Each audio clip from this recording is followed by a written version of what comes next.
Hey everyone, welcome back to my channel. In this video, we are going to talk about some of the common cybersecurity myths that are wasting your time. So let's start. First, personal device is inherently secure and आपको additional security की ज़रूरत नहीं है. Well, that is wrong. Personal devices भी उतने ही vulnerable हैं cyber attacks के लिए जितने कारपोरेट डिवाइसेस हैं. रेगुलरली अपडेट करें उन्हें, स्ट्रॉन्ग पासवर्ड्स यूज़ करें, एंटीवायरस सॉफ्टवेयर यूज़ करें and safe browsing practices. These are essential to protect personal devices from malware, phishing and other threats. Second, strong passwords use करने से आपको security मिल रही है, that is enough. That is wrong as well. Strong passwords indeed important हैं, लेकिन multi factor authentication भी उतनी ही ज़रूरी है. रेगुलरली पासवर्ड्स को अपडेट करें क्योंकि ये एक additional layer of security provide करते हैं. थर्ड, मैक यूज़ करने से आपको लगता है कि आप मेलवेयर एंड दूसरे साइबर थ्रेट्स से अपने आप को प्रोटेक्ट कर रहे हैं. मैक्स में इस तरह के अटैक्स नहीं होते. This is wrong. मैक्स जो है उसकी इंडीड एक रेप्यूटेशन है स्ट्रॉन्ग सिक्योरिटी को लेके, but it doesn't mean that they are not immune to malware. Mac users को भी चाहिए कि वो एंटीवायरस सॉफ्टवेयर यूज़ करें, रेगुलरली अपडेट करें अपने सिस्टम्स को एंड यूज़ करें best security practices to protect against threats. Fourth, incognito mode आपको अनोनिमस बनाता है online. Well, this is wrong. Incognito mode just आपके ब्राउज़र को प्रिवेंट करता है कि आपके ब्राउज़र में आपकी हिस्ट्री स्टोर नहीं होती, आपकी कुकीज़ ब्राउज़र में स्टोर नहीं होती, डेटा लोकली स्टोर नहीं होता. लेकिन ये आपके आईपी एड्रेस को ना ही हाइड करता है, ना आपकी ट्रैफिक को इनक्रिप्ट करता है एंड ना ही आपको प्रोटेक्ट करता है from being tracked by websites और आईएसपी. ट्रू अनोनिमिटी के लिए यूज़ करें ज़्यादा robust tools like VPN and Tor. They are necessary. Fifth, antivirus software enough है, वो आपको एक सफिशेंट प्रोटेक्शन प्रोवाइड कर रहा है साइबर थ्रेट्स के against and it alone is enough. But in reality antivirus software Indeed important है. Comprehensive cyber security strategy में फायरवॉल्स भी आती हैं, इंट्रूजन डिटेक्शन सिस्टम भी आता है, इंक्रिप्शन एंड रेगुलरली अपडेट करना अपने सिस्टम को. ये सारी प्रैक्टिसेस भी ज़रूरी हैं. Sixth, cyber security is only for large organisations. Well, cyber security critical है हर ऑर्गेनाइजेशन के लिए, नो मैटर उसका कोई भी साइज़ हो, बेशक वो स्मॉल है, मीडियम साइज है या लार्ज लेवल ऑर्गेनाइजेशन है. Small and medium size businesses जो हैं वो अक्सर ज़्यादा टारगेट होते हैं बाय साइबर क्रिमिनल्स क्योंकि उन पे सिक्योरिटी मेजर्स वीक होती हैं. हर ऑर्गेनाइजेशन रिगार्डलेस ऑफ साइज उसे चाहिए कि वो इम्प्लीमेंट करे robust cyber security practices to protect sensitive data and maintain trust. Seventh, keeping up with the latest technology guarantees security. कि अगर आप लेटेस्ट टेक्नोलॉजी यूज़ कर रहे हैं दैट इज़ इनफ कि वो आपको इनफ सिक्योरिटी प्रोवाइड कर रहे हैं. वाइल अपने आप को अपडेट रखना लेटेस्ट टेक्नोलॉजी को लेके दैट इज़ इम्पॉर्टेंट, लेकिन इसका ये मतलब नहीं है कि वो आपकी सिक्योरिटी को गारंटी कर रहे हैं. नई टेक्नोलॉजीज़ में भी वल्नरेबिलिटीज़ आ सकती हैं. इवन आप कोई नई टेक्नोलॉजी यूज़ कर रहे हैं उसकी प्रॉपर कन्फिग्रेशन भी ज़रूरी है, उसको कंटिन्यूसली मॉनिटर करना भी ज़रूरी है. एक कॉम्प्रिहेंसिव सिक्योरिटी स्ट्रैटेजी में लेटेस्ट टूल्स ही नहीं आते बल्कि best practices, employee training and regular security assessments भी ज़रूरी हैं. Eighth, employees are the weakest link. Well, employees inherently weakest link होते हैं साइबर सिक्योरिटी में, but in reality human error contribute कर सकता है सिक्योरिटी इंसिडेंट्स में. एम्प्लॉयज़ जो हैं वो एक स्ट्रॉन्ग लाइन ऑफ डिफेंस होते हैं.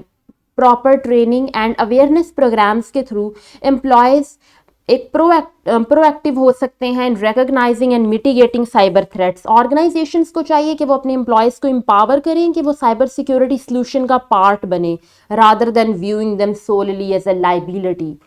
Proper employee training is important as well. Ninth, data breaches only affect others. Just having the thought के जो data breaches and cyber attacks हैं वो दूसरी कंपनीज या ऑर्गेनाइजेशंस पे हो रहे हैं, मेरी कंपनी सेव रहेगी. Well, that is a myth. हर ऑर्गेनाइजेशन जो है वो सेम रिस्क पे है data breach and cyber threat को लेके. साइबर क्रिमिनल्स टारगेट करते हैं हर साइज की इंडस्ट्री ऑर्गेनाइजेशन को. सो साइबर सिक्योरिटी मेजर्स को निगलेक्ट करना जस्ट इस बिलीफ की बेस पे कि आपकी ऑर्गेनाइजेशन को कुछ नहीं होगा, it can lead to severe consequences जिसमें financial loss, reputational damage and legal liabilities आ सकती हैं. Tenth, cyber insurance covers everything. Well cyber insurance होने का मतलब है कि आपकी जो तमाम कॉस्ट है साइबर इंसिडेंट के को लेके it will be covered, but cyber insurance policies widely in coverage and exclusions वगैरह को कवर करती हैं, लेकिन ये टिपिकली सर्टन कॉस्ट जैसे कि forensic investigation, legal fees and कुछ फाइनेंशियल लॉसेस, जस्ट इन चीज़ों को कवर करती हैं। वो साइबर इंसिडेंट के सारे एस्पेक्ट्स को कवर नहीं करती, जैसे कि आपका रेप्यूटेशनल डैमेज हो गया या लॉस्ट बिजनेस अपॉर्चुनिटीज। ये चीज़ें जो है इनको इंश्योरेंस नहीं देखती। You'll be at a risk of these things. Reputational damage सबसे बड़ा फैक्टर है, because you won't have enough clients, you won't have enough people to trust on your company. It is crucial for organisations कि वो carefully review करें अपनी cyber insurance policies को, understand करें उनकी कवरेज लिमिटेशंस को एंड कॉम्प्लीमेंट करें insurance को with robust cyber security measures and incident response plans. 11th, once a system is secure it stays that way। कि आपने एक इनिशियल सिक्योरिटी मेजर्स अप्लाई कर ली है, उनको अचीव कर लिया है, तो आपका सिस्टम जो है वो सिक्योर रहेगा। वेल साइबर थ्रेट्स डायनामिक हैं एंड कंटिन्यूसली इवॉल्व हो रहे हैं। Even strong initial security measurements के बावजूद नई वल्नरेबिलिटीज इमर्ज हो रही हैं सॉफ्टवेयर अपडेट्स की वजह से, कंटिन्यूसली टेक्नोलॉजी के चेंज होने की वजह से या ह्यूमन एरर्स की वजह से। रेगुलरली मॉनिटर करें अपने सिस्टम्स को, अपडेट करें उन्हें, कंटिन्यूस इम्प्रूवमेंट लेके आए। These things are essential to maintain the security of systems over time. 12th, security is too expensive. Well indeed ये सोचना कि सिक्योरिटी मेजर्स बहुत ज़्यादा कॉस्टली हो सकते हैं आपके स्मॉल या मीडियम साइज बिजनेसेस या ऑर्गेनाइजेशन के लिए जिनके आपके पास लिमिटेड बजट है, but in reality cyber security investments के लिए आपको बेशक काफ़ी ज़्यादा कॉस्ट की ज़रूरत है, लेकिन जो एक डेटा ब्रीच या साइबर अटैक से आपको नुकसान होगा जैसे फाइन्स वगैरह, लीगल फीस, लॉस बिजनेस या रेप्यूटेशनल डैमेज का, these losses are often far greater। कई इफेक्टिव साइबर सिक्योरिटी मेजर्स जैसे कि employee training, regular updates and basic security tools, इनको एक रीजनेबल कॉस्ट पे इंप्लीमेंट किया जा सकता है। सो इट इज़ क्रूशियल कि आप प्रायोरिटाइज करें साइबर सिक्योरिटी स्पेंडिंग को अपने रिस्क असेसमेंट की बेस पे एंड रिसोर्सेज एलोकेट करें हर एक फैक्टर में to mitigate potential threats. And that was all.